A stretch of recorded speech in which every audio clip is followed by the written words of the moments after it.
Neste vídeo, vamos percorrer as maiores obras de engenharia da história do Brasil. Projetos que não são apenas grandes em tamanho, mas em ambição, dificuldade e impacto. Obras que modificaram cidades, redesenharam regiões inteiras e provaram que, quando o desafio é grande, a engenharia brasileira costuma responder à altura.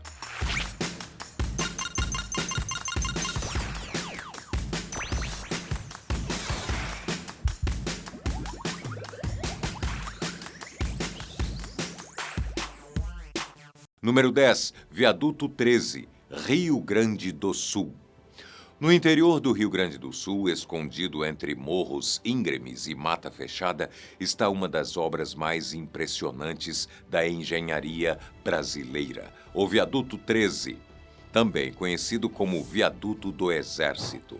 À primeira vista, ele parece irreal, uma linha reta suspensa no vazio, cortando um vale profundo, como se alguém tivesse esticado uma ferrovia no ar. Com 143 metros de altura, o Viaduto 13 é oficialmente a maior estrutura ferroviária das Américas em altura. Para efeito de comparação, isso equivale a um prédio de aproximadamente 47 andares.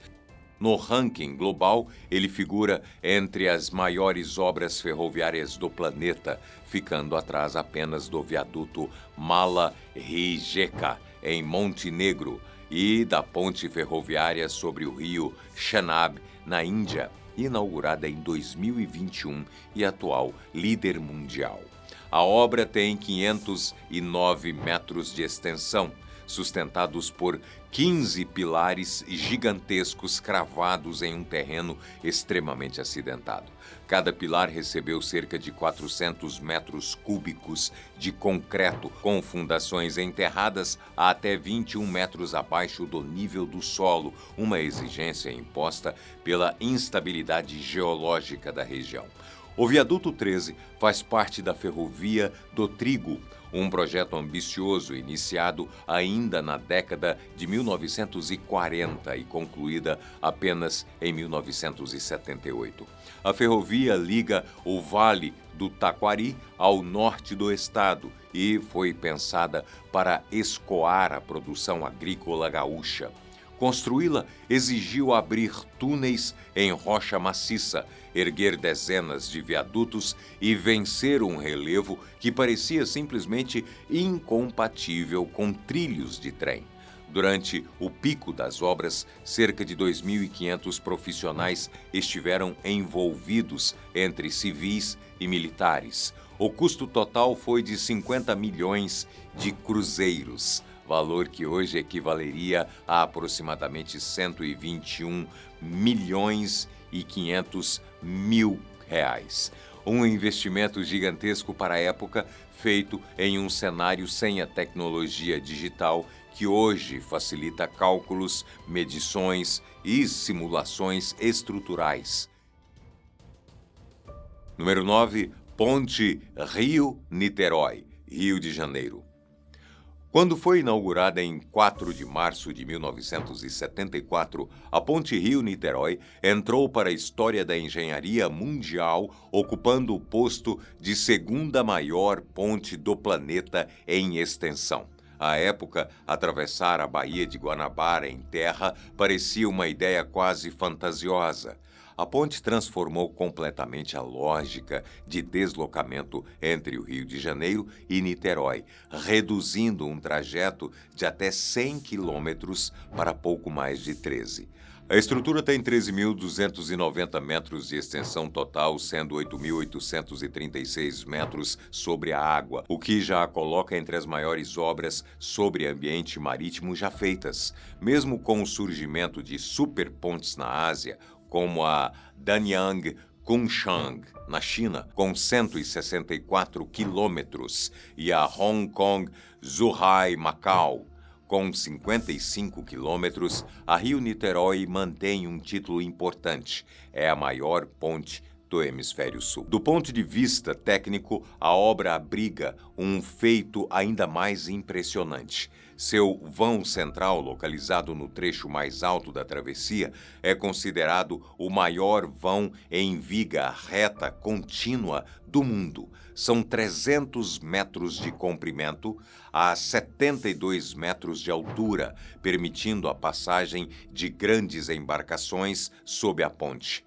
Esse trecho sozinho concentra 1.152 vigas, sustentadas por pilares maciços cravados no fundo da baía. A construção mobilizou cerca de 10.200 operários e exigiu volumes colossais de material. Foram utilizados aproximadamente 560 mil metros cúbicos de concreto, 370 mil metros cúbicos de brita, 212 mil metros cúbicos de areia e dezenas de milhares de toneladas de aço.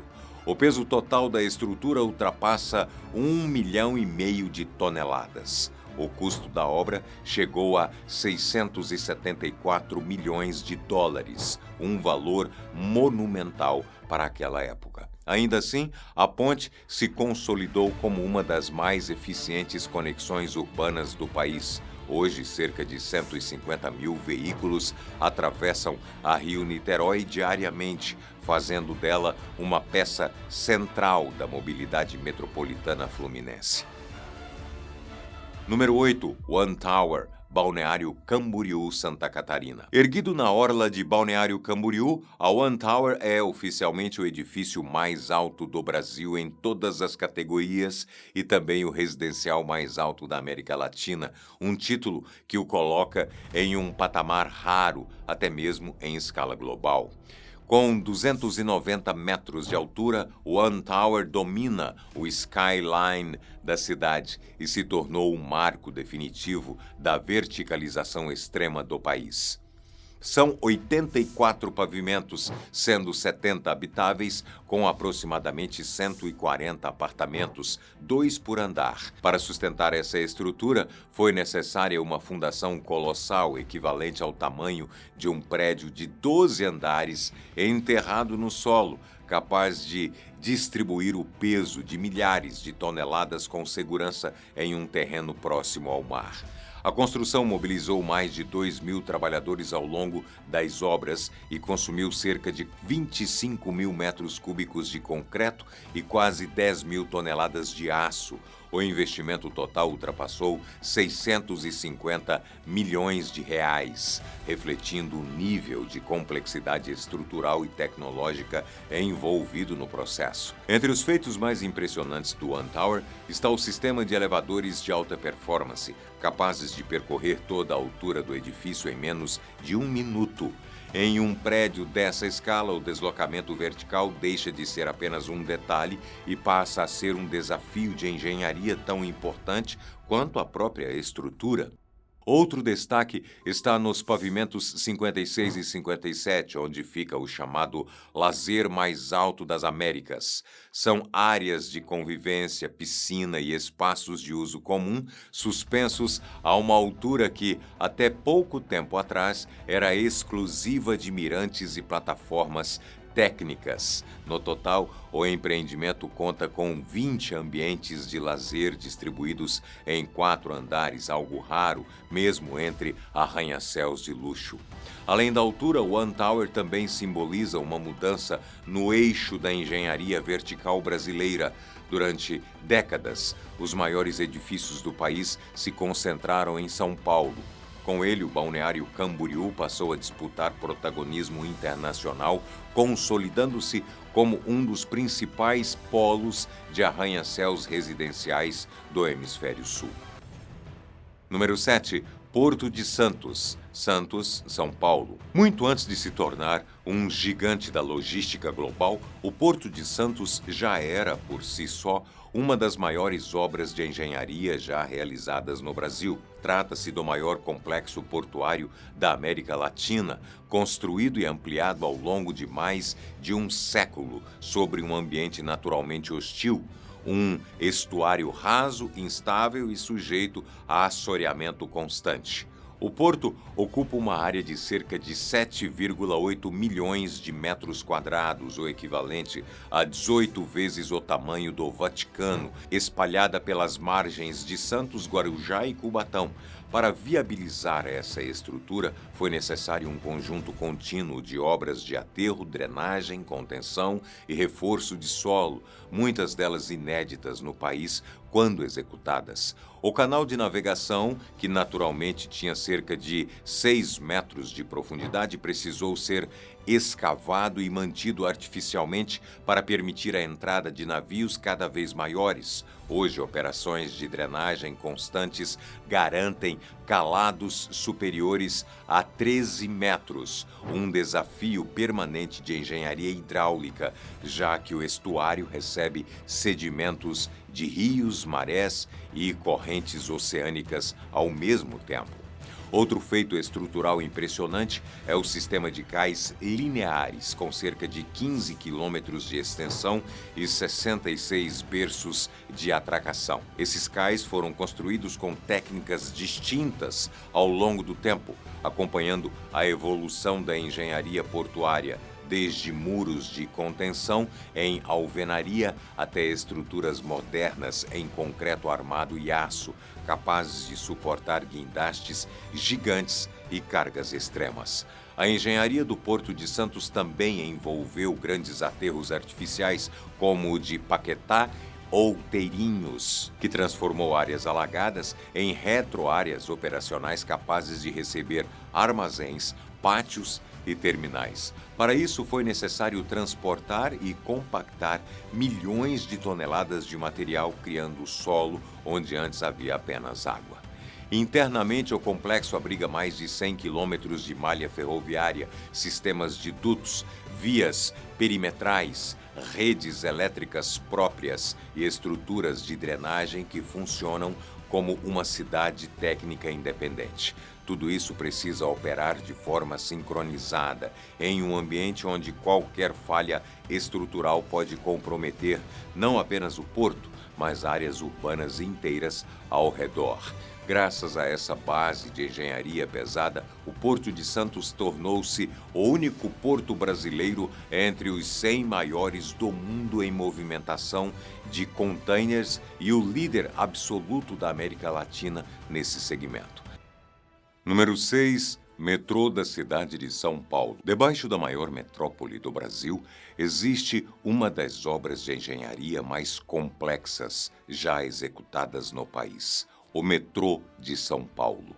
Além de ser o maior sistema metroviário nacional em operação, é também uma intervenção estrutural contínua, construída ao longo de décadas em um dos ambientes geológicos e urbanos mais difíceis do mundo.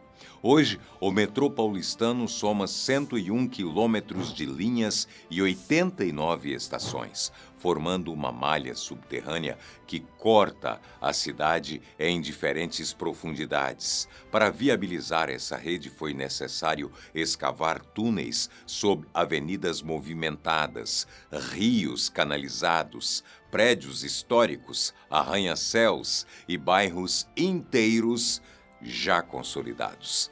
Em muitos trechos, os trens passam a poucos metros das fundações de edifícios existentes, o que exige precisão extrema. O grande desafio sempre esteve no solo. São Paulo foi construída sobre camadas irregulares de argila, areia, aterros antigos e lençóis freáticos profundos, o que transforma cada escavação em uma operação delicada. A engenharia do metrô precisou desenvolver soluções específicas de contenção, impermeabilização e drenagem, além de monitoramento permanente da superfície para evitar recalques, trincas ou colapsos. A dimensão da obra colocou o Brasil no ranking dos 10 maiores sistemas metroviários do mundo, e isso se deve, em grande parte, à estrutura construída em São Paulo. Embora ainda distante em extensão de redes como Xangai, com mais de 800 quilômetros, ou Nova York, com cerca de 380 quilômetros, O metrô paulistano se destaca pela densidade e complexidade construtiva. Poucos sistemas concentram tantos túneis, estações e equipamentos em uma área urbana tão compacta. A velocidade histórica de implantação também chama a atenção. Enquanto cidades como Londres levaram mais de um século para atingir cerca de 400 quilômetros de linhas, São Paulo construiu 100 quilômetros em aproximadamente 50 anos, enfrentando interrupções de financiamento, entraves burocráticos e mudanças constantes de projeto.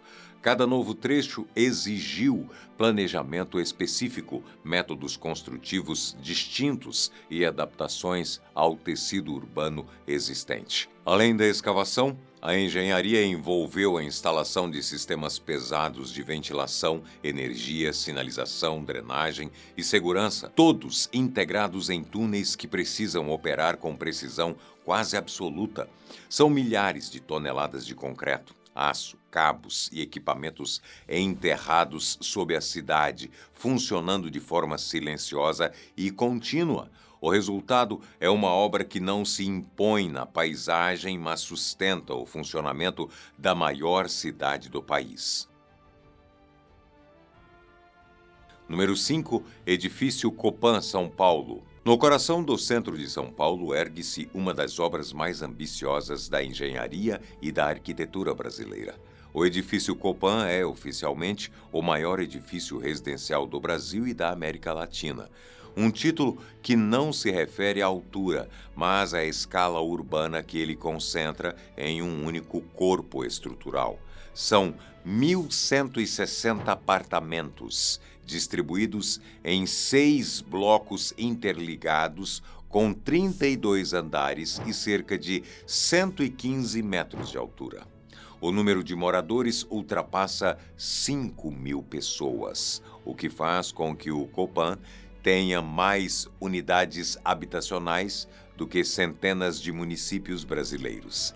Em termos práticos, trata-se de uma cidade vertical funcionando dentro da maior metrópole do país. Do ponto de vista da engenharia, o Copan foi um desafio inédito para sua época. Projetado no início dos anos 50, o edifício rompeu com o padrão das linhas retas e introduziu uma fachada sinuosa em formato de S, algo extremamente complexo de executar em concreto armado. Cada curva exigiu formas especiais de madeira construídas manualmente e cálculos estruturais precisos para distribuir cargas sem comprometer a estabilidade do conjunto.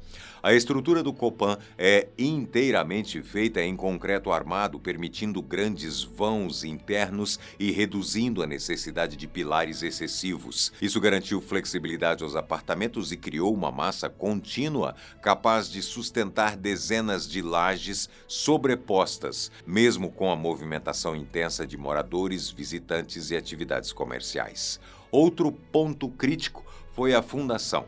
Para suportar o peso do edifício e sua extensão horizontal e incomum, foram necessárias fundações profundas dimensionadas para lidar com as características do solo do centro de São Paulo. Tudo isso em uma época em que os recursos tecnológicos eram muito mais limitados do que hoje, o que torna o feito ainda mais impressionante. O Copan também antecipou conceitos modernos de conforto ambiental. A própria curvatura da fachada funciona como um sistema passivo de proteção solar e ventilação cruzada, reduzindo a incidência direta do sol e melhorando a circulação de ar nos apartamentos. Não se trata apenas de estética, mas de engenharia aplicada ao clima e à vida urbana. Além da parte residencial, o edifício integra dezenas de estabelecimentos comerciais no térreo, serviços, circulação intensa e uma infraestrutura própria de elevadores, energia, água e manutenção. Gerenciar tecnicamente um prédio dessa escala exige uma operação contínua, comparável à de um bairro inteiro. O Copan é uma demonstração concreta de como a engenharia brasileira foi capaz de transformar uma ideia radical em uma estrutura funcional, durável e viva. uma obra que atravessou décadas, crises e transformações urbanas sem perder a sua relevância e que segue sendo uma das maiores experiências de habitação coletiva já construídas no Brasil. Número 4. Túnel Santos Guarujá. Mesmo antes de sair do papel, o túnel Santos Guarujá já ocupa um lugar central na história da engenharia brasileira. Trata-se do primeiro túnel imerso do país, uma obra inédita que introduz no Brasil uma tecnologia utilizada apenas em alguns dos projetos mais complexos do mundo. O túnel terá cerca de 1,5 km de extensão, sendo aproximadamente 870 metros submersos sob o canal do Porto de Santos, o maior da América do Sul. Diferente dos túneis escavados em rocha, essa obra será construída a partir de módulos gigantes de concreto pré-moldado, fabricados em terra firme, testados individualmente e depois transportados por flutuação até o local definitivo. Esses módulos, verdadeiros blocos de engenharia, serão posicionados no fundo do canal por meio de um processo chamado imersão controlada. A operação envolve bombeamento de água, controle preciso de flutuação, encaixe milimétrico entre os segmentos e fixação com pinos de aço. Depois de alinhados, os módulos serão assentados sobre um leito preparado e recobertos por camadas de pedras para garantir estabilidade, proteção contra correntes marítimas e impactos externos. A profundidade do túnel chega a cerca de 21 metros abaixo do nível da água, o que impõe desafios extremos de pressão, vedação e segurança estrutural. Tudo precisa funcionar como um único corpo rígido, sem infiltrações, deslocamentos ou deformações, mesmo sob o tráfego constante de embarcações pesadas acima. O projeto prevê 6 faixas de tráfego, além de ciclovias, passagem para pedestres e espaço reservado para um futuro veículo leve sobre trilhos. Internamente, o túnel será equipado com sistemas avançados de ventilação, monitoramento em tempo real, controle inteligente de tráfego e protocolos de segurança semelhantes aos adotados em túneis submersos europeus e asiáticos.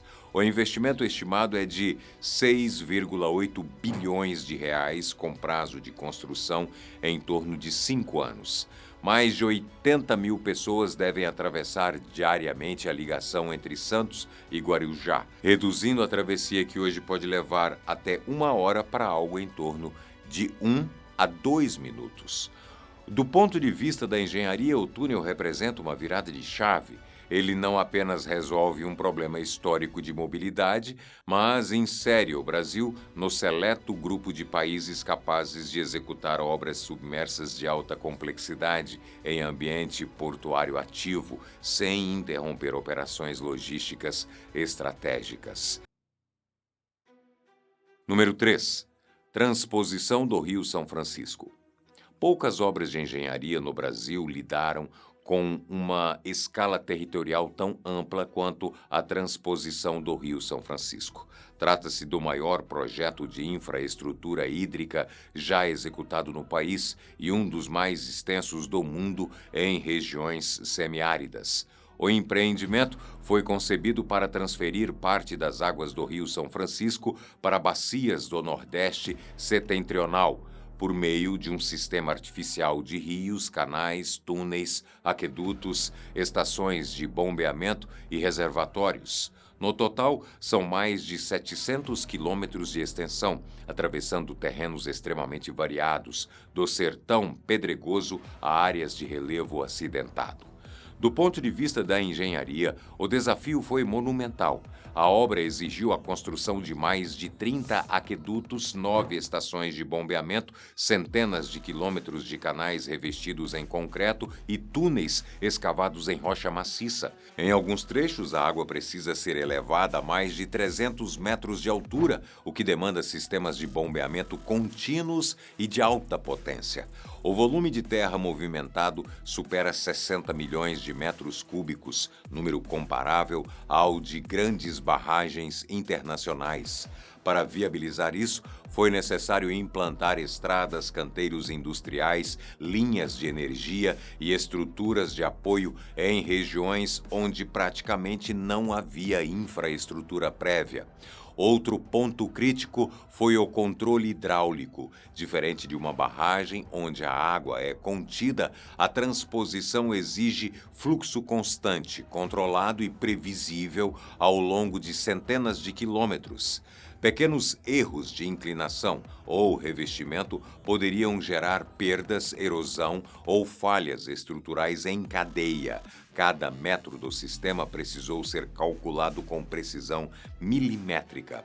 A obra foi dividida em 2 grandes eixos, norte e leste, funcionando como artérias artificiais que redistribuem água em um território historicamente marcado pela escassez hídrica. Do ponto de vista técnico, trata-se de uma das mais complexas operações de engenharia de transporte de água já realizadas no Hemisfério Sul. Número 2. Brasília, a maior cidade planejada do Brasil. Construir uma cidade inteira do zero já seria por si só um feito raro. Fazer isso em apenas 42 meses, no meio do Planalto Central, longe de portos, indústrias e infraestrutura básica, transformou Brasília em uma das maiores obras de engenharia urbana do século XX e a maior cidade planejada já construída no Brasil. Brasília não nasceu a partir de expansões sucessivas como quase todas as grandes capitais do mundo. Ela foi implantada integralmente com sistema viário, redes de água, esgoto, energia, drenagem, edifícios públicos e bairros residenciais surgindo praticamente ao mesmo tempo. Isso exigiu uma coordenação inédita entre engenheiros civis, calculistas, topógrafos, urbanistas e milhares de operários em um ritmo jamais visto no país até então. O plano piloto vencedor do concurso nacional em 1957 impôs desafios técnicos enormes. O traçado, em forma de eixos monumentais com vias largas, ausência de cruzamentos tradicionais e grandes vãos livres, exigiu soluções estruturais específicas para pavimentação, drenagem e contenção do solo. Tudo precisou ser pensado para funcionar em escala monumental, com tráfego intenso e crescimento contínuo. Do ponto de vista da engenharia estrutural, Brasília foi um verdadeiro laboratório. As formas ousadas dos edifícios públicos exigiram cálculos extremamente precisos em uma época anterior aos computadores. Concreto armado foi levado ao limite para permitir cúpulas, colunas curvas, lajes suspensas e grandes vãos, muitos deles inéditos no Brasil. Resolver essas equações estruturais sem simulações digitais foi um feito técnico extraordinário. A logística da obra também foi colossal. Milhares de toneladas de aço, cimento e equipamentos precisaram ser transportadas para o interior do país, muitas vezes por estradas precárias ou até por via aérea, para que os prazos fossem cumpridos. A fundação da cidade exigiu terraplanagem em larga escala, abertura de vias, nivelamento de terrenos e implantação simultânea de infraestrutura pesada em uma área praticamente virgem. Outro marco de engenharia foi a criação das superquadras, com edifícios residenciais erguidos sobre pilotes, redes subterrâneas organizadas e áreas verdes integradas ao tecido urbano. A cidade foi pensada para funcionar como um sistema, com setores específicos para atividades administrativas, comerciais, culturais e residenciais, algo raríssimo em cidades construídas organicamente. Mesmo após mais de 6 décadas, Brasília segue sendo referência internacional em planejamento urbano e engenharia integrada, reconhecida como patrimônio mundial não apenas por sua arquitetura, mas pela ousadia técnica de sua execução. Poucas cidades do mundo conseguem afirmar que foram concebidas, calculadas e erguidas como um único projeto. Número 1. usina hidrelétrica de Itaipu. No topo da lista não poderia estar outra obra. Itaipu não é apenas uma usina hidrelétrica, é um feito de engenharia em escala quase impossível de repetir. Construída no Rio Paraná, na fronteira entre Brasil e Paraguai, Itaipu segue sendo a maior usina do mundo em geração acumulada de energia elétrica. Desde que entrou em operação em 1984, já produziu mais de 3 bilhões de megawatts-hora, energia suficiente para abastecer o planeta inteiro por mais de 40 dias. Pouquíssimas obras no mundo conseguem traduzir números em dimensão real como Itaipu. A barragem tem 196 metros de altura, o equivalente a um prédio de 65 andares e quase 8 quilômetros de extensão. O volume de concreto utilizado seria suficiente para construir mais de 200 estádios do Maracanã. Já o ferro e o aço empregados dariam para erguer cerca de 380 torres Eiffel. A usina opera 24 horas por dia de forma ininterrupta, com 20 unidades geradoras. Cada uma delas tem capacidade para abastecer uma cidade com cerca de 1,5 milhão de habitantes. Em seu auge, Itaipu chegou a responder por 1/4 de toda a energia consumida no Brasil. Hoje funciona como uma gigantesca bateria estratégica do sistema elétrico nacional, entrando em ação em momentos críticos. O Vertidouro é outro espetáculo à parte. Sua vazão máxima chega a 62 milhões de litros de água por segundo, cerca de 40 vezes a vazão média das Cataratas do Iguaçu. Controlar forças dessa magnitude exige precisão absoluta, monitoramento constante e engenharia no limite do que é possível. A construção mobilizou quase 100 mil trabalhadores ao longo de uma década. No pico das obras, mais de 40 mil operários atuavam simultaneamente no canteiro. Pela dimensão, complexidade e impacto global, Itaipu foi reconhecida pela Associação Americana de Engenharia Civil como uma das 7 maravilhas do mundo moderno. Itaipu não é só a maior obra de engenharia do Brasil. É uma das maiores já construídas pela humanidade. Quando olhamos para essa lista, fica claro que a engenharia brasileira nunca foi pequena. O que muitas vezes foi pequeno foi o reconhecimento. Nosso, na maioria das vezes. Todas têm algo em comum. Só existem porque engenheiros brasileiros precisaram criar soluções onde não havia referência, adaptar técnicas ao limite e calcular o impossível com os recursos disponíveis em cada época. Se você curte histórias sobre construções extremas e desafios fora do padrão, clica no vídeo que está aparecendo aí na tela. Eu sou o Boco e esse é o Top 10. Até o próximo vídeo.